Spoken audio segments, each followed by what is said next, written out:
මේ ඉන්නේ නිකිල් මල්ලි. නිකිල් මල්ලි අපිට සම්බන්ධ වෙන්නේ දිලුම් කියලා මගේ අනාදිමත් කාලයක පරණම යාළුවෙක් මාර්ගෙන්. මේ වීඩියෝ එක කරන්නේ මේ මල්ලිව අපහසුතාවයකටපත් කරන්නවත් කිසිම දෙයකට නෙමෙයි. අපේ මෙයාගේ අත්දැකීම කියන්න. මෙයා ඇවිල්ලා මෙයා ආපු දාට පහුවදා මම ජොබ් එක දුන්නේ නේ. පහුවදා දුන්නා දිරාම් 1300ක බේසික් සැලරි තියෙන කෑම වේල් දෙකක් දෙන ඊට අමතරව ටිප්ස් හම්බ වෙන තැනකට.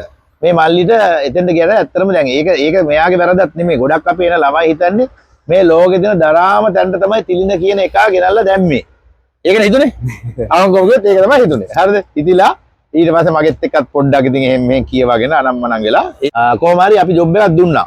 ඒ ජොබ් එක දුන්නා ඒකෙන් එළියට එන්න වුණා මෙයාට. මෙයාට මෙයාගේ ඇත්තට මෙයා හිතුවේ මේ තියෙන ජරාම ජොබ් එක කියලා. ඒක නැත්ත කතාවනේ. ඊට පස්සේ දෙවෙනි ජොබ් එකට අපි ගියා. මෙයාගේ අවාසනාවකට මෙයා හිතුව සිලෙක්ට් වුණේ නැහැ. හැබැයි මම මෙයාව අතෑරියේ නැහැ. මෙයාත් එක්ක දිගට මිටියා මෙයාත් එක්ක තව යාළුවෙක් හිටියේ යාළුවක මට මේ කට්ට ගන්න බෑ අයියේ මම යනවා කියලා. ඉතින් අපි ආව යවන්න සැලැස්සුව ලංකාවට. දවස් මං ඉඳන් මෙන්න 40 35 48කට ගිට් වෙනවා. දැන් දවස් 12ක් වගේ තමයි බීස් එක තියෙන්නේ. මේ තුන්වෙනි ජොබ් ඔපචුනිටි එකක් දීලා තියෙනවා. ඉතින් එතකන් අපි මගේ හැකි මට්ටමින් මම මෙයාව බලාගෙන තියෙනවා. අද වෙනකන් කියලා තුන්වෙනි ජොබ් එකට යන්න කියලා සල්ලි ගත්තේ නැහැ. හැබැයි මේ අනිවාර්යයෙන්ම කියන්න ඕනේ මේ අවසාන දෙන්න තමයි මේ විදිහට ජොබ් දෙන. මොකද අපේ මේ ඇග්‍රීමන්ට් වල මේක නැහැ ඇත්තටම මේ කතන්දරේ. දැන් ඉස්සරහට ඇග්‍රීමන්ට් වලට දාලා තියෙන්නේ මේක.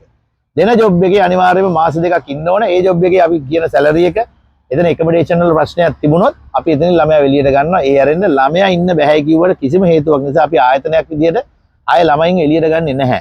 මොකද එහෙම වුණාම අපි මේ නාස්ති කරන්නේ අපේම රටේ මේ අපි මේ මල්ලි කියලා කතා කරාට අපේම රටේ අපේ දරුවන්ගේ අනාගතය. අපිට ඒක කරන්න අවශ්‍යතාවයක් නැහැ. අම්මලා තාත්තලා බොහොම අමාරුවෙන් සල්ලි ඒවලා තියෙන්නේ නේද? හරිද? තාත්තත් මට කතා කරා මල්ලි එවන්න එපා. හරිද? ඉතින් එයාත් ඒගොල්ලෝ ලොකු විශ්වාසකින් ඉන්නේ.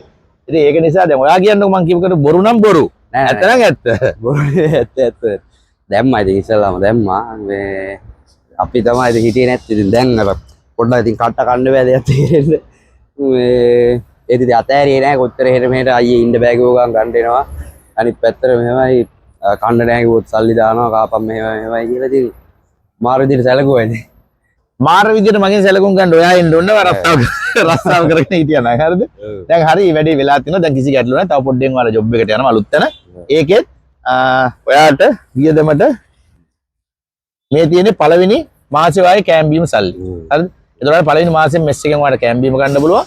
ලංකාවේ ළමයි 6ක් 7ක් මෙතන වැඩ කරනවා. අවුරුදු 5ක් වැඩ කරන කෙනෙක් මම දන්න තරමින් ඉන්නවා. 12ක් වැඩ කරන කෙනෙක් ඉඳලා අයින් වෙලා ගිහලා දෙන මම දාපු ළමයිනුත් 4ක් විතර ඉන්නවා.